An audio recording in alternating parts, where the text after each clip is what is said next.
De l'incertitude plane au-dessus des agences de voyage de la région.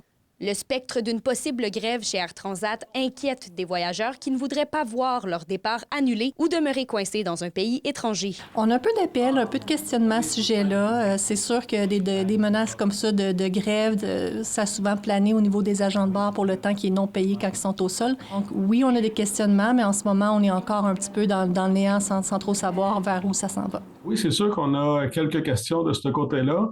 Les gens, surtout ceux qui ont le départ au mois de janvier ou qui veulent réserver des départs au mois de janvier, se posent certaines questions.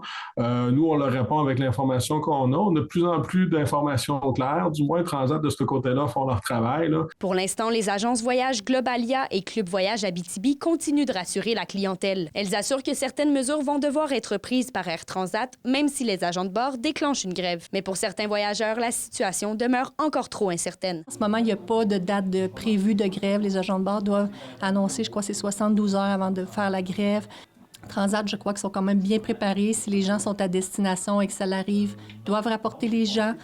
Si les gens ne peuvent pas revenir la date prévue et ça occasionne des coûts supplémentaires pour des journées de plus à destination, c'est Transat aussi qui l'absorberait et tout ça. Toutefois, ce ne sont pas les grèves ni l'inflation qui freinent les réservations de forfaits vacances.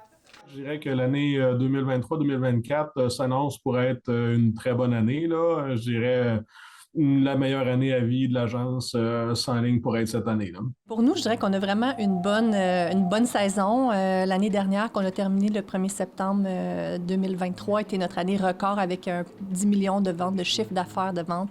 On a triplé depuis notre achat en 2011, donc c'était exceptionnel. C'est sûr qu'on ne se cachera pas un petit peu avec les grèves, avec les temps des fêtes. Des fois, c'est des périodes un petit peu plus tranquilles. Mais là, depuis qu'on a repris cette semaine, les lignes sonnent, c'est fou, là, ça ne dérougit pas. L'offre de transport aérien demeure toutefois très limitée dans la région. Aucun départ direct vers le sud n'est offert de l'Abitibi-Témiscamingue. Les clients doivent donc partir de Montréal ou de Toronto, mais ce n'est pas ce qui semble décourager les voyageurs de partir vers des pays plus chauds.